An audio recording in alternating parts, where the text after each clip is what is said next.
자, 할렐루야. 주님의 이름으로 환영합니다. 우리 한번 옆에 분들하고 인사하겠어요. 잘 들어오셨어요? 참 잘 들어오셨어요. 참 잘 들어오셨습니다. 아멘. 감사합니다. 참 잘 들어오셨습니다. 우리 또 새로 오신 분이 있는데 반갑습니다. 정말 감사합니다. 자, 오늘은 저 본문에 의지하여서요. 제목을 함께 있음이라는 제목 이렇게 정해봤습니다. 자, 우리 함께 있음이라는 제목으로 여러분들과 함께 은혜를 나누고자 합니다. 어떠세요, 여러분? 다른 사람은 보니까 다른 사람들은 저를 어떻게 평가할지 모르겠지만은 저는요 사실은 제 자신의 지금 모습에 대하여 많이 아쉬움이 있는 사람입니다. 왜냐하면은 지금 생각해 보니까 제가 이 어려서부터 보니까 제 마음대로 살았기 때문이에요. 제가 하고 싶은 대로, 제가 보기 좋은 대로, 제 육신이 끄는 대로 살았었습니다. 솔직히 저는요 인생을 어떻게 하면 가치 있게 살 수 있을까에 대한 길을 사실 제대로 몰랐었어요. 그래서 이제 누구나 보니까 자기가 원하는 대로 제 인생을 사는 것이 지극히 정상적이라고 생각했던 사람이었는데 그것이 잘못되었다는 것을요 정말 보니까 30대 후반을 조금 넘기고서야 깨달았다는 거예요. 저를 아시는 분들이 보면요 가끔가다 이런 말을 해요. 어디 시장에서나 보거나 이렇게 어디 가다가 만나면은 야 그래도 목사님은 성공한 사람입니다. 그런데 그분들이 무슨 이유로 저더러 성공을 했는가라고 이야기하는지 모르겠으나 사실 지금의 형편은요 과거의 제 형편보다도 그리 넉넉지도 않은데도 참 사람들이 성공했다고 하니까 감사는 하더라고요. 감사는 한데 그런데 시간이 흐르면서 이제는 제가 조금은 알겠더라고요. 그게 바로 제가 이만큼 살게 된 것이 예수님을 알고 난 다음에 나의 생각과 소원과 판단을 꺾고 주님의 인도를 따랐던 순종 때문은 아니었던가. 솔직히 말씀드립니다만 저는요 예수님을 인격적으로 만나기 전까지는요 하나님의 말씀에 순종하며 산다는 것이 정말 그렇게 어려웠어요. 정말 어려웠어요. 그래서 항상 기뻐하라, 범사에 감사하라, 두려워하라, 염려를 주께 맡겨버리라, 사람을 외모로 보지 말라, 중심을 보나 하나님께 순종해라. 근데 여러분 어떻게 사람이 그렇게 살 수 있다고 보세요? 마음이 슬픈데, 마음이 괴로운데 어떻게 기뻐하며 낙심되는데 어떻게 감사합니까? 두렵고 염려가 되는데 절망이 되는데 어떻게 주님께 맡길 수 있겠어요? 정말입니다. 제가 예수님을 인격적으로 만나기 전에는요 이런 말씀들이 다 지키기가 어렵고 이해가 안 되는 이야기였어요. 그러나 예수님을 인격적으로 만나면서 저의 지정의가 세계관이 하나님께 순종하게 되면서 성령의 인도가 깨달아지는데 그게 바로 이 땅을 살아가면서 제 생각과 판단만 있는 것이 아니라 주님의 뜻과 주님의 생각과 주님의 판단도 있다는 거였습니다. 나와 항상 함께 하시는 예수님께서 내 마음속에 들어와 계신다는 것을 알게 되면서요 주님의 판단이 있음을 더 분명하게 알게 되어지더라는 거예요. 그러면서 어떻게 그 다음 단계로 진행되는 줄 아세요? 자연스럽게 제 경험과 제 뜻과 판단이 사라지고 과연 주님이라면 어떻게 하셨을까? 내 잣대로는 이렇게 판단이 되지만 예수님이라면 과연 어떻게 보셨을까라며 이 생각과 판단의 기준이 내 중심에서 자연스럽게 예수님 중심으로 바뀌어지더라는 겁니다. 내 생각대로만 사는 것이 아니구나라는 것이 깨달아지면서 나는 부족한 사람입니다. 내가 죄인이라는 것을 인정하며 살게 되더라는 거예요. 여러분 보세요. 이사야서 55장 8절에서 9절을 보면 너무나도 귀한 말씀이 나옵니다. 제가 읽어드릴게요. 여호와의 말씀에 내 생각은 너희 생각과 다르며 내 길은 너희 길과 달라서 하늘이 땅보다 높음 같이 내 길은 너희 칼 길보다 높으며 내 생각은 너희 생각보다 높으니라. 여러분 지금 성경은 분명히 이야기하고 있어요. 내 생각과 창조주 하나님의 생각은 완전히 다르다. 하는 거예요. 그러면서 저는 요즘 모든 판단을 내리는 것을요 굉장히 조심스러워합니다. 왜냐? 제 자신이 나름대로 신중하게 지혜롭게 판단했다고 하지만요, 이렇게 시간이 지나고 보면요 항상 제 판단과 다른 결과가 나오는 것을 볼 수 있기 때문입니다. 저는 이상하더라고요. 제 생각에 좋아 보이던 일도 이상하죠? 저는 좋았는데 더 어려운 일로 바뀌어지더랍니다. 그런데 이제 고통 중에 눈물을 흘리던 일이 지나고 보면요 전혀 생각지도 않았는데 이게 나중에는 감사로 돌아오더라는 거예요. 여러분 또 어떠세요? 기대한 사람에게는요 또 엄청난 실망이 오더라고요. 그런데 전혀 기대하지 않던 사람에게 성령님의 열매를 보게 되면서 엄청난 기쁨이 찾아오더라는 겁니다. 그리고 여러분이 몰라서 그러시죠. 여러분 말씀을 전한다는 목사라도 정말 이런 위치에 있다가 보니까요 참 고민이 되는 경우가 많더라는 거예요. 근데 그게 뭔 줄 아세요? 이 목회자다가 보니까 아무래도 이제 행동과 아무래도 말과 모든 게 조심스럽잖아요. 그러다 보니까 항상 이 삶 속에서 드러나는 결과에 대해서 다른 어떤 사람보다도 제가 책임을 져야 하는 그런 부담감이 더 있더라는 겁니다.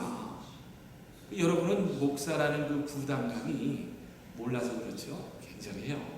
제가 지난번에도 말씀드렸지만 여러분 저는 막 스트레스를 받고 어렵고 힘들어도 하나님 옆에 나옵니다. 나와서 말씀을 전하면서 또 무릎 꿇고 기도하면서 말씀을 전한다. 여러분들은 내 기분 내키는 대로 내가 사는 대로 살고 싶다고 하지만 목회자는 하나님의 뜻에 따라가야 되기 때문에 하나님 말씀에 순종해야 되기 때문에 어쩔 수 없이 무릎을 꿇고 기도하면서 결과를 놓고 책임을 져야 하는 상황이 온다는 겁니다.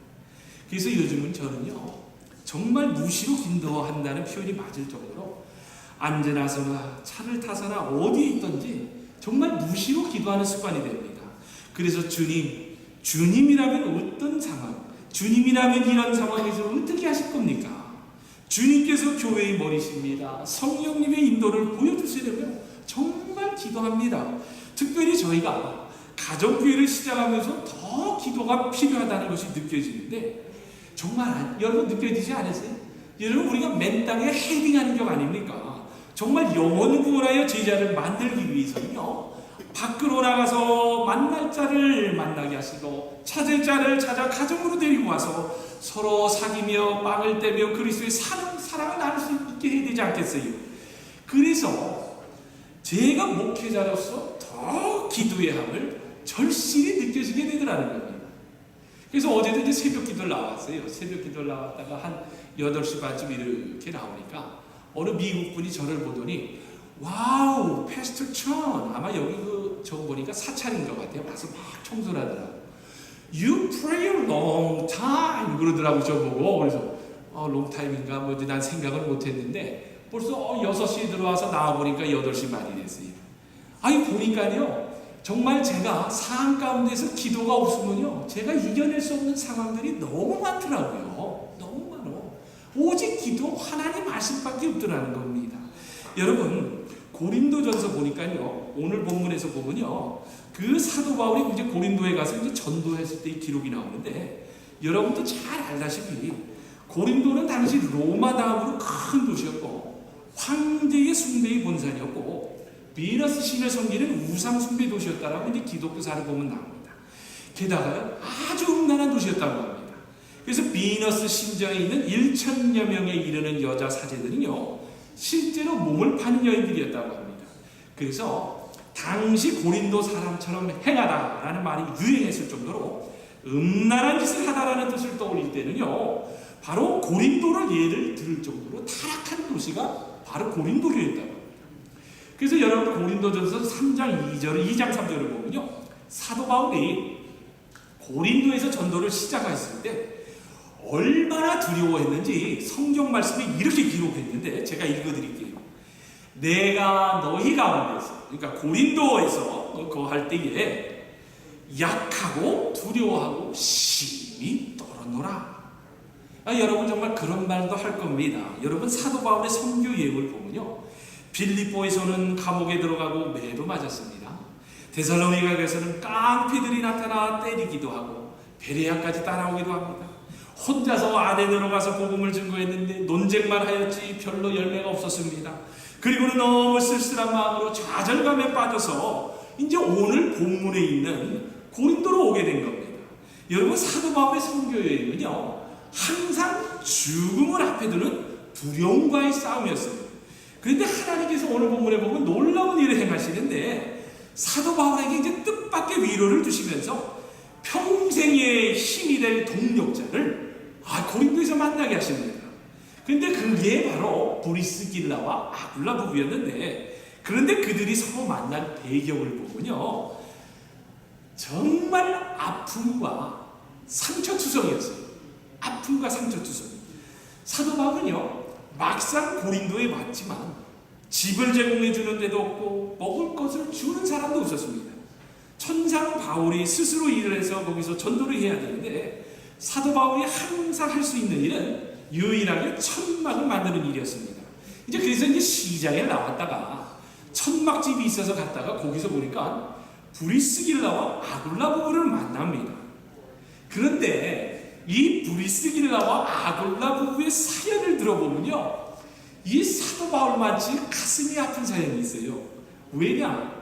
이 사람들은요, 삶의 터전을 한순간에 다 잃어버렸기 때문에. 이 부부들은요, 로마 본도에서는 잘 나가는 사업가였어요. 그런데 오늘 본문 2절에서 이야기한 대로 브리스길라와 아굴라 부부는요, 글라우디오 황제의 그 명령에 의해서 로마에서 자신의 재산을 다 빼앗기고는 유대인이라는 것이기 때문에 강제로 추방을 당해 고린도로 쫓겨왔던 겁니다. 그러니 사도 바울과 브리스길라 부부에게 고린도가 무엇이 좋았겠습니까? 그들에게 있어서 고린도는요, 보니까 상처의 도시입니다. 그러나 여러분, 아주 신명하게 이릅니다.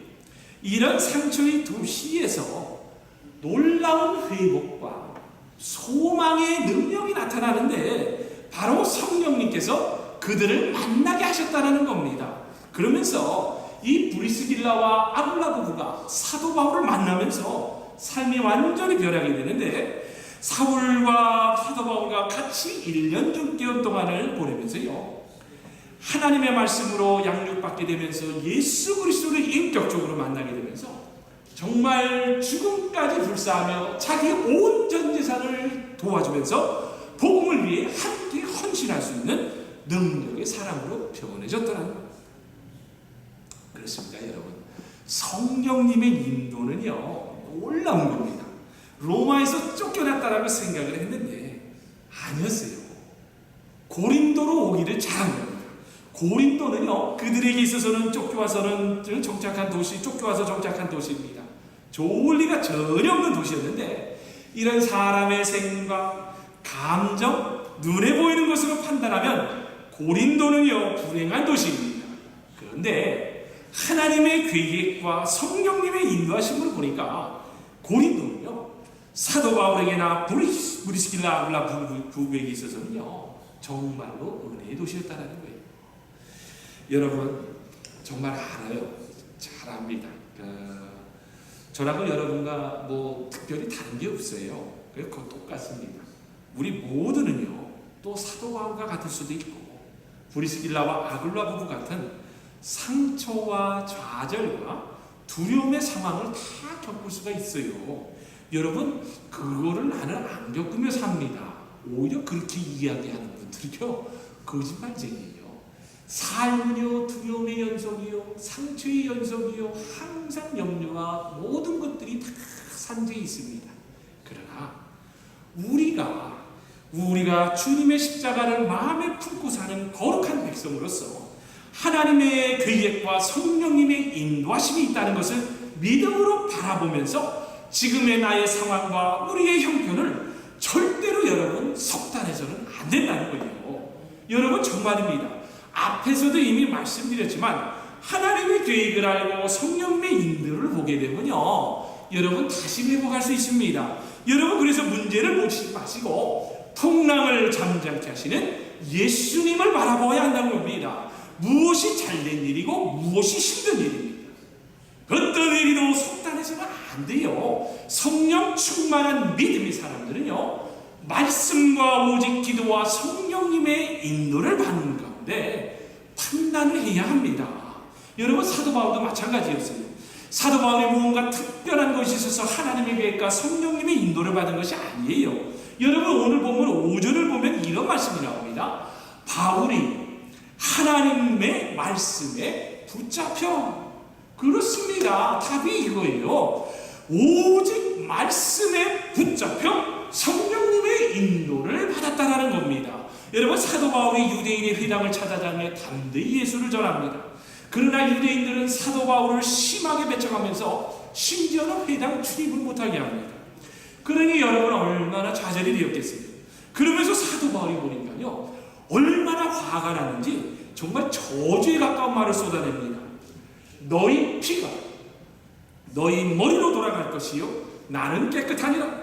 그리고 이후에는 이방인에게로 가리라 선포하면서 그것을 나왔을 정도로 사도 바울의 마음이 안타까웠다고 합니다. 여러분, 그때 사도 바울의 심정이 어떻겠어요? 이제는 고린도에서도 떠나야겠구나. 또 어디로 가야 할까라며 내가 지금 성령님의 정확한 인도를 받고는 있는 것인가?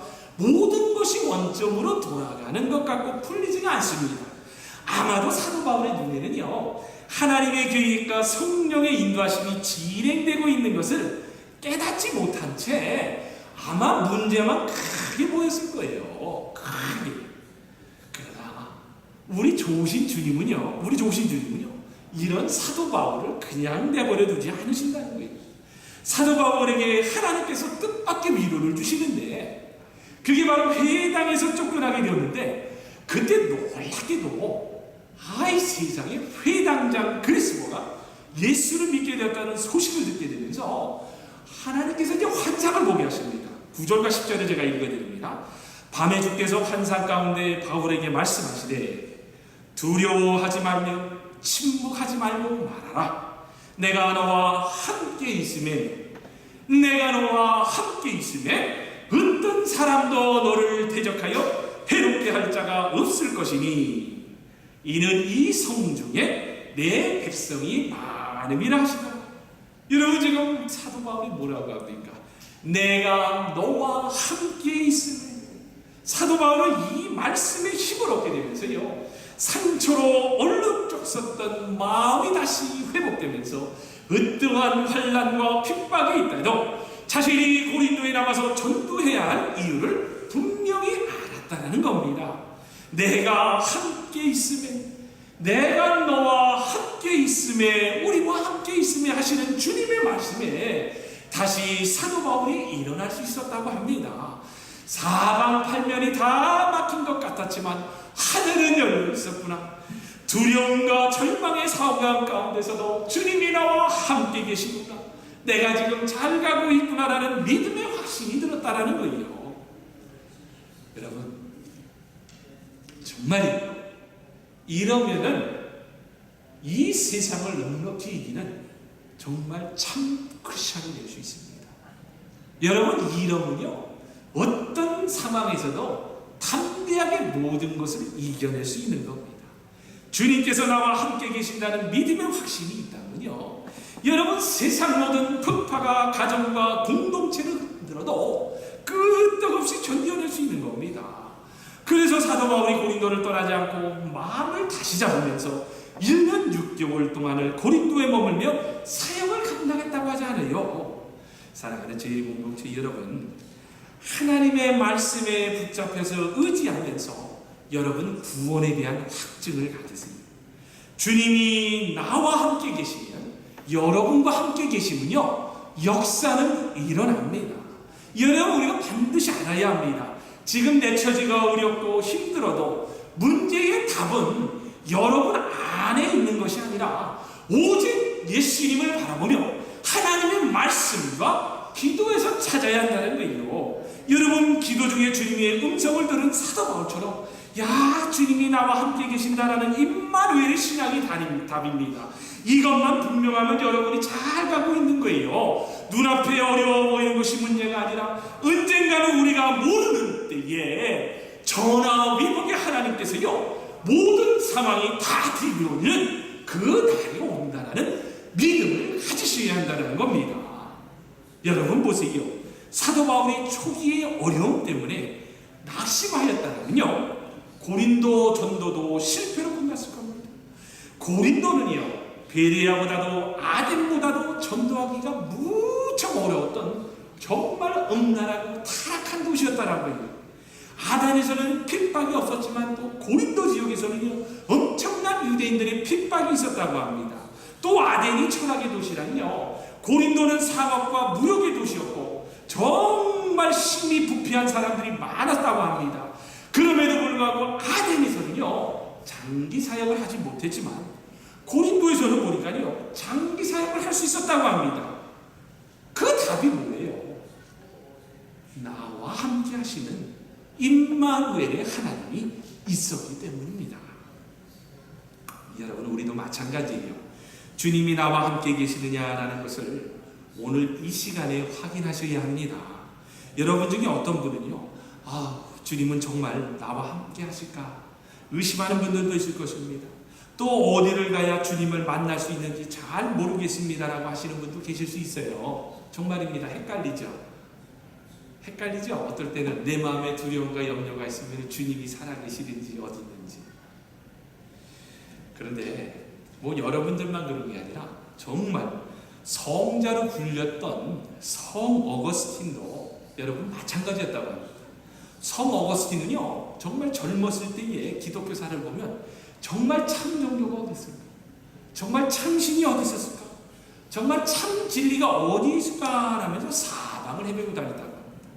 이런저런 철학을 공부하고 결국은 이제 만류라는 이단 종교에 빠지기도 했는데, 근데 이제 성 어거스틴이 예수님을 인격적으로 주님을 만나 영접하고 구원받은 후에 이런 고백을 했다고 합니다. 내가 하나님을 찾아 이것저것 돌아다녔지만 하나님은 늘 내 옆에 계셨습니다. 하나님은 늘 내 옆에 계셨다는 거예요. 왜냐? 우리는 예수님의 이름으로 구원받은 성도라는 겁니다. 구원받은 성도에게는 성령님이 내 안에 계셔서 항상 예수님이 나와 함께 하신다라는 확증을 주시는 성령님이 우리 안에 있는 사람들이라는 거예요.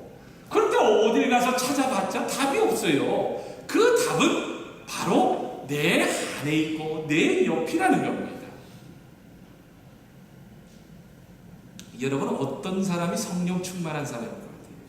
늘 찬송하고 늘 기도하고 늘 전도하는 사람, 아무 죄도 안 짓고 화도 안 내고 유혹도 안 받고 슬픔도 느끼지 않고 늘 기쁘고 늘 감사하고 항상 기적을 일으키는 사람들일까요?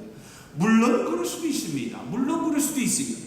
그러나 성령 충만한 사람도 보니까요, 저는 제 경우를 보니까 지극히 정상적인 사람인 것을 우리가 또 알아야 해요. 그래서 보니까요, 어쩔 때 성령 충만하다가요, 갑자기 사단마귀가 주는 두려움의 영이 몰려오면요, 갑자기 염려가 돼요. 어쩔 때는 또 화가 납니다. 그래서 죄의 유혹도 받고 낙심도 하고 두려워하게 됩니다. 그렇다면 여러분, 어떤 사람이 성령 충만한 사람일까요? 그렇습니다. 주님을 바라보는 눈이 열려 날마다의 삶 가운데서 회개의 열매를 통해서 성령님의 인도하심을 받는 사람이 진정으로 성령 충만한 사람이라는 거예요. 예수님께서 나와 함께 하심을 분명히 알고 예수님에게 순종할 수 있는 사람이 바로 성령 충만한 사람입니다. 그런 사람을 통해서 역사가 일어납니다. 그렇다면 여러분, 어떻게 성령 충만한 교회가 되고 어떻게 하면 성령 충만한 사람이 될 수 있을까요? 그 방법은 아주 간단해요. 이미 서두에서도 말씀드리지 않았습니까? 이사야서 55장 8절 9절에 여호와의 말씀에 내 생각은 너희 생각과 다르며 내 길은 너희 길과 달라서 하늘이 땅보다 높음같이 내 길은 너희 길보다 높으며 내 생각은 너희 생각보다 높으니라. 그렇구나. 내 생각과 주님의 생각은 이렇게 다르구나라는 사실을 깨닫고 무슨 일이든 어떤 상황이든 기도하면서 하나님의 말씀을 듣고 판단하는 사람이 바로 성령 충만한 사람 아니라는 거예요. 여러분 어디 가서 기준으로 삼고 판단을 했을 때는요, 안 돼요. 성령님의 인도를 받을 수가 없어요. 그러나 오늘 본문에서 나온 것처럼 사도 바울은 하나님의 말씀에 붙잡혀서 오직 기도를 하였더니 꿈의 환상에 하나님을 만나게 보면서 말씀을 전하라는 능력을 받고 고린도 교회에서 말씀을 전할 수 있다고 하지 않습니까? 여러분 정말입니다. 주님이 나와 함께 계시고 내 생각과 주님의 생각이 다르다는 것을 알게 되면요, 여러분 기도를 안 하고 견딜 수가 없더라고요. 여러분은 그렇지 않으세요? 저는 그러더라고요. 제 생각과 주님의 생각이 다르면요, 기도를 안 할 수가 없어요. 왜냐? 기도를 통해 피조물인 내가 창조주신 주님의 뜻을 먼저 들어야 하지 않겠어요? 알아야 하지 않겠습니까? 네 생각과 주님의 생각은 다른데 어떻게 해야 합니까, 주님? 이것은 도대체 어떻게 판단을 해야 되나요, 주님? 이것에 대해서 도대체 무엇이라고 말씀하시겠습니까? 라며 기도를 통해 자꾸 묻게 되더라는 겁니다. 여러분, 우리 눈에 보이는 것과 예수님의 계획은 다르다는 것을 인정할 줄 아는 믿음이 정말 큰 믿음이더라고요. 저는 제가 아까도 말씀드렸지만은 30대 후반에 이거를 깨달았어요. 인정 안 돼요. 항상 내 뜻이죠. 야, 이거 요렇게 하면 될 것 같은데, 이런 계획을 세우면 나아갈 것 같은데, 아니라는 겁니다. 여러분, 우리 눈에 보이는 것과 예수님의 계획이 다른 것을 인정할 줄 아는 믿음이 지금 와서 생각해보니까 정말 큰 믿음이라는 거예요. 그래서 우리는 눈으로 보여지는 대로 판단해서는 안 됩니다. 우리 눈에 보이는 것과 예수님의 눈높이는요, 철저하게 다르다는 거예요. 여러분께서 제가 늘 말씀드리지 않습니까? 엘리사의 종은 그 이제 아람 군대가 침공해 와서 이게 이제 도단성을 포위했으면 나섰을 때 이 엘리사의 종이, 아이고 주인이 너무나도 무섭습니다. 너무나도 무서워요. 그래서 엘리사에게 쫓아 들어가서는 주인님, 우리는 이제 다 죽게 되었습니다라며 막 소리를 치면서 울부짖습니다. 그러나 엘리사는 전혀 두려워하지 않았습니다. 왜냐? 믿음이 달랐기 때문이에요. 그러면서 엘리사가 어떻게 기도했다고 합니까? 종의 눈을 열어보게 해달라고 기도하자 두려웠던 엘리사의 종이 눈이 삐어가지고요, 세상에 불말과 불병거가 둘러싸고 있음을 보고는 두려움이 사라졌다라고 하진 않아요. 그래서 우리는 하나님의 뜻을 깨닫기 전에는 절대로 속단하지 말아야 합니다. 여러분 보세요. 우리가 시간이 흘러 상황을 다 이해하고 나면 알지 않습니까?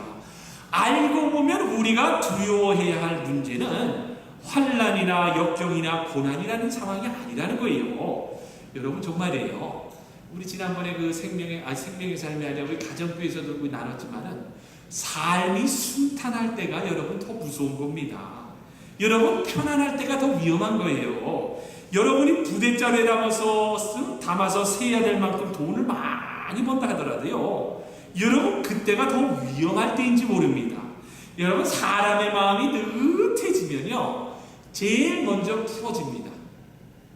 근데 우리 성도님들은 안 풀어지는 것 같아. 제 경우는 그런데 풀어져요. 여러분 몸이 아프지도 않고 가족들이 문제가 없고 특별하게 급박한 일도 없을 때는요, 마음이 느긋해져서 이제 저녁에 TV 앞에서 연속극이나 보는 겁니다. 저는 그리고 지난번에도 제가 말씀드렸지만 정도전이라는 드라마를 얼마나 마음이 풀어져가지고 재밌게 봤는데, 제가 정치 드라마를 좋아하니까 마음이 풀어지더라고요. 너무 편안하면은.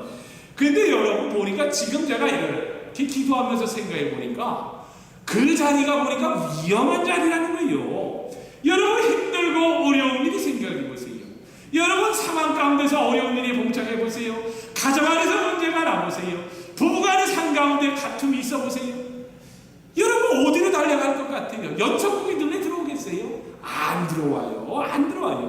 연속극 볼 시간에 아마 기도하고 말씀 볼 겁니다. 그죠? 여러분 어느 목사님이 이런 간증을 하는 걸 들었어요.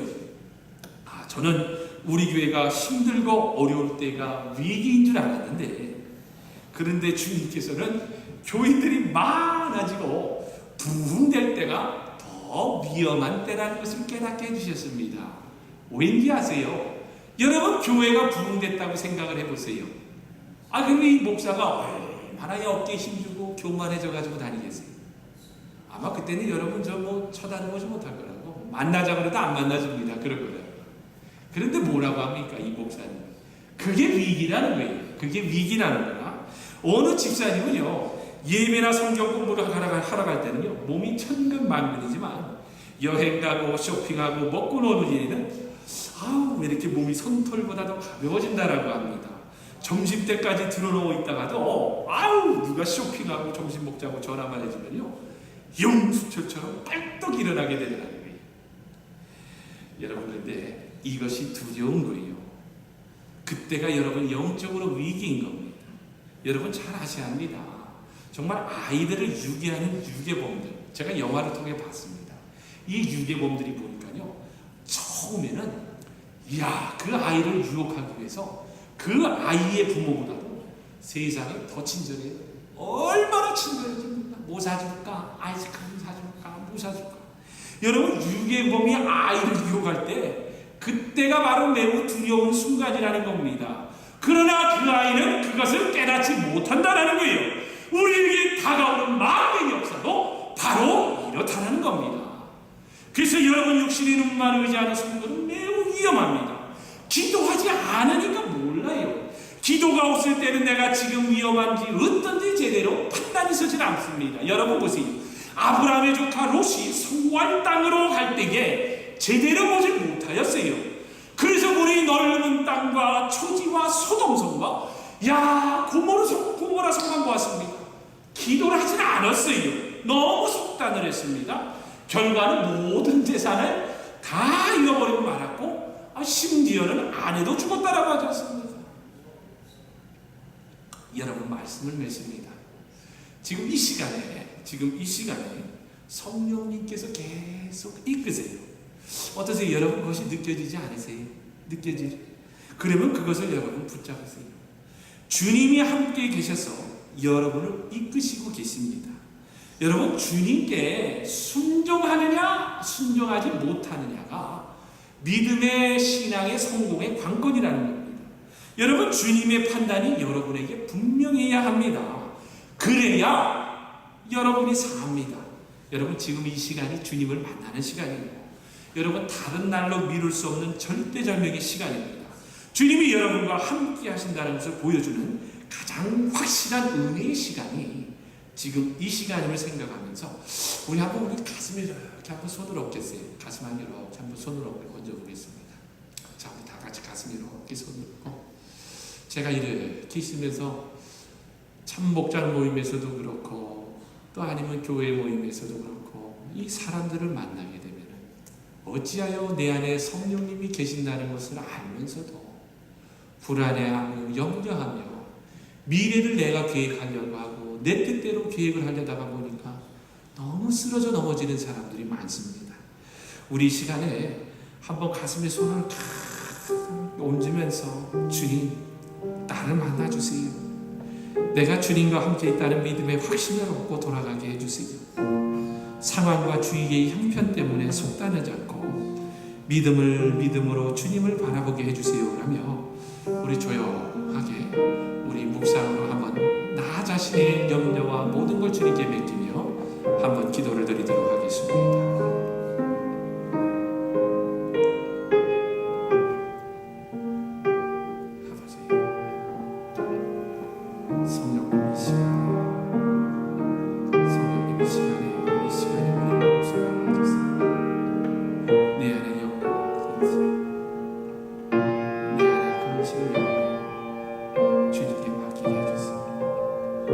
내 힘으로 살라고